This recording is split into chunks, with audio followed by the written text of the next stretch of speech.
In the landscape of American crime stories, few cases have captured the public imagination quite like that of Jodi Arias. What began as a romance between a young woman and an ambitious man spiraled into a nightmare of obsession, betrayal, and violence that shocked the nation. By the summer of 2008, Travis Alexander, a successful motivational speaker and devout Mormon, was found brutally murdered in his Mesa, Arizona home. The prime suspect was his ex-girlfriend, Jodi Arias, whose beauty, charisma, and shifting stories turned the trial into one of the most sensational spectacles in modern courtroom history. Jodi Arias was born on the 9th of July, 1980, in Salinas, California. She was intelligent, artistic, and attractive, but those who knew her also described her as emotionally unpredictable. Her strict upbringing left scars, and in adulthood she floated between jobs, waiting tables, dabbling in photography while searching for a sense of purpose.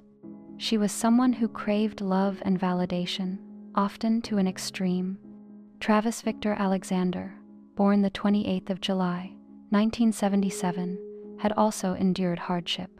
His childhood was marred by instability and neglect until his grandparents took him in. Determined to rise above his beginnings, Travis built a successful career at prepaid legal services, where he became known as a charismatic salesman and motivational speaker. He was driven, charming, and deeply committed to his Mormon faith. It was at a company conference in Las Vegas in 2006 that their paths crossed. The attraction was instant. Within days, they were inseparable, and Jodi soon converted to Mormonism to strengthen their bond. Their relationship was passionate but fraught with secrecy and dysfunction. They lived in different states, communicating constantly, visiting when they could, and carrying on a romance that blended intensity with volatility. But the balance was uneven. Jodi was fiercely attached, sometimes to the point of obsession. Travis, though fond of her, confided to friends that he did not see a future with her. To some, he described her dismissively as a friend with benefits. Behind the chemistry and devotion were darker undercurrents: jealousy, mistrust, and emotional manipulation. Friends of Travis noticed red flags. Jodi's devotion often veered into fixation, unannounced visits, constant surveillance of his life, and a refusal to let go even when the relationship soured. Travis, for his part, struggled with conflicting feelings, drawn to her physically, but aware that their bond was toxic. By 2008, the relationship had unraveled, but Jodi was not willing to accept the end. What happened next would horrify even the most seasoned investigators.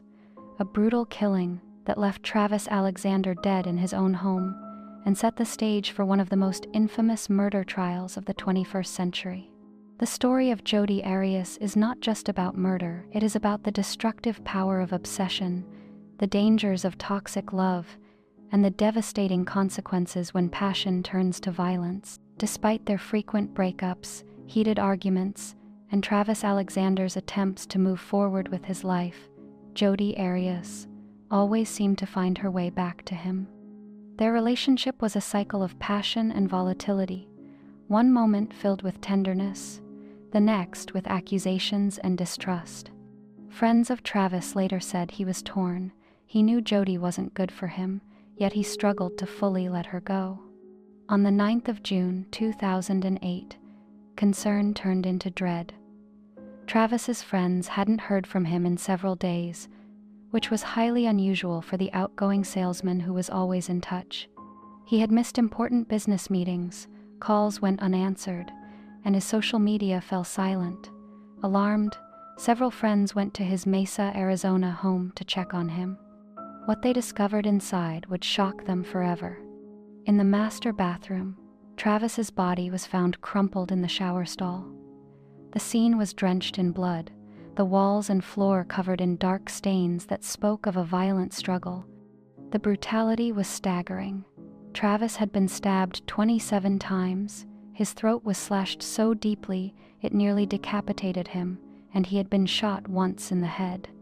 It was a killing that suggested not just anger, but rage. From the beginning, suspicion pointed toward Jodi Arias. She and Travis had a complicated history, and though she initially claimed she hadn't seen him for weeks, evidence soon told another story. Detectives searching the home made a crucial discovery: a damaged digital camera in the washing machine. Miraculously, despite attempts to erase its contents, investigators recovered deleted images from the memory card. The photos were chilling. They showed Travis alive, naked, and posing in the shower on the afternoon of the 4th of June, 2008, the last day he was seen. Just minutes later, another photo captured him, sitting down in the shower, appearing uneasy. The final image, blurred and horrifying, seemed to depict the start of the attack. Even more damning was a photo inadvertently taken during the chaos. Jodi Arias, caught in the frame, placing her squarely at the scene of the crime. When confronted with the evidence, Jodi's story shifted again and again. At first, she insisted she had not been in Arizona at the time. Later, she claimed that masked intruders had broken into Travis's home and killed him, sparing her life. Finally, after repeated contradictions, she admitted to killing Travis, but argued it was an act of self-defense. His family. And those details are known only by us and the person who did it. Okay, and that's one of the reasons I'm here, is because I believe that you know some of these details. Okay. And I think you can help us. I would love to help you in any way that I can. Okay. Because we're here at the police department, the sheriff's department here in, was it Siskiyou County? Siskiyou. It was called, okay. And you're considered under arrest or detained. You're not free to go. And I'm a police officer. I have to read you your rights, okay? I'm sure you've heard them on TV. She claimed years of abuse and manipulation had pushed her to the breaking point, and that she fought for her life in a moment of terror. But the sheer brutality of the crime and the photos that documented her presence would cast heavy doubt on her claims. The narrative of self-defense seemed difficult to reconcile with the excessive violence Travis endured. Now we hear from Jodi's own mother. In an emotional interview with cops, she blurts out while sobbing that Jodi had mental problems and was very troubled. Listen. How are you doing? You doing okay? Not good. No. As good as can be expected, I guess, I huh? think I'm gonna puke. You be okay? Yeah, I'm okay. How could somebody that you say she did this come back and just be normal? I don't know. And Jodi doesn't. Jodi has mental problems. Jodi would freak out all the time. I've had quite a few of her friends call me and tell me that I needed to get her some help. In fact, I had one call me in the middle of the night and tell me that she needed help. Jodi would call me. We don't have a good relationship, me and Jodi. She would call me in the morning all happy and call me an hour or two later in tears, crying and sobbing about something she didn't want to talk about. And that happened constantly. And her friends saw it too. And I had one friend call me in the middle of the night, and he even called a hotline for bipolar people. Said Jodi's bipolar and she needs help, and that's why we talked her into coming back up here so she could be around family. Jodi Arias was arrested in July 2008 and charged with first-degree murder. From that moment on, the case became a national obsession. Tabloids painted her as a jealous ex-girlfriend turned murderer, while her defense team tried to humanize her as a young woman driven to desperation. When the trial finally began in January 2013, nearly 5 years after Travis's death, it was unlike anything the courtroom had seen. Televised proceedings turned it into a daily drama for millions of viewers. Every detail of Jodi and Travis's relationship, from their most intimate moments to their darkest arguments, was put on display. What unfolded was not just a trial, but a spectacle, one that blurred the lines between tragedy, justice, and entertainment. He is. Or he stepped out. I don't know if he has 1 foot in, 1 foot out, but he stepped out. Well, he needed to have been out of the shower in order for him to grab you and body slam you, didn't he? Not necessarily. Oh, so you're saying that he was in the shower, and from the shower he kind of reached over and grabbed you and body slammed you sideways, even though he wasn't out of the shower? No, I said he definitely stepped out, but I don't know if he had both feet out or 1 foot out. So when he is in the shower he at least takes one step out and you're far enough away so that the water's not going to be getting on the camera, right? Right? Yes. And in this position where his legs are open, potentially, right? Right? Yes. You're saying that he reaches over with one leg still in the shower and he body slams you. That's what you say, right? No, it's not what I said. It's bigger than the cell that I live in. It's not a small closet. Ma'am, we don't want to know where you live in. Do you understand that? I'm just using that as reference. It's Ma'am, not small. Do you understand? Did I ask you where you were living? No. We're clear, right? We do not want to know where you're living right now. You understand that? Okay, sorry. No need to be. Take that attitude that... Is there an issue with you with answering the questions as they're posed? Sometimes, but I'm trying to answer them the best I can. So is it an attitude issue? The public was polarized. Some believed she was a battered woman acting in desperation. Others saw her as a cold-blooded killer who spun lies to avoid responsibility. Her calm demeanor, sudden emotional outbursts, and sometimes flirtatious behavior while on the stand only added to the spectacle. Terms like sex, lies, and murder became synonymous with the case. Cable news anchors debated her guilt like sportscasters, and tabloid headlines screamed for justice.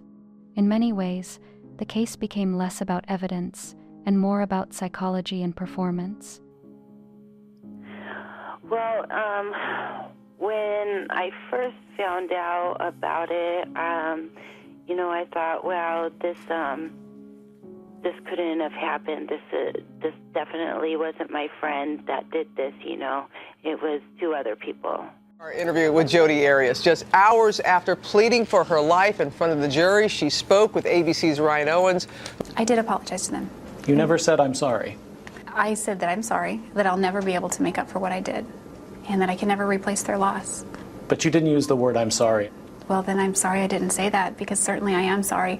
I think, in a sense, the words "I'm sorry" just seem meaningless, especially since nobody believes what I'm saying anyway. You said it right there. No one believes a word out of your mouth. Why do you keep talking? Well, because I know that I've lied before. That doesn't mean that I'm a liar by definition, by character. What do you think of this jury? It's pretty clear they don't think too much of you. I wonder what you think of them. I don't know. I feel a little betrayed by them. I don't dislike them. On May 8, 2013, after 4 months of testimony and 15 hours of deliberation, the jury found Jodi Arias guilty of first-degree murder.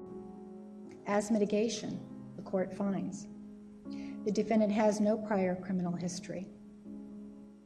The defendant has family and community support. The defendant has mental health issues. The court has also considered the defendant's childhood background, family history, and her expressed remorse. The court finds the mitigation presented is not sufficiently substantial to call for leniency and that a natural life sentence is appropriate.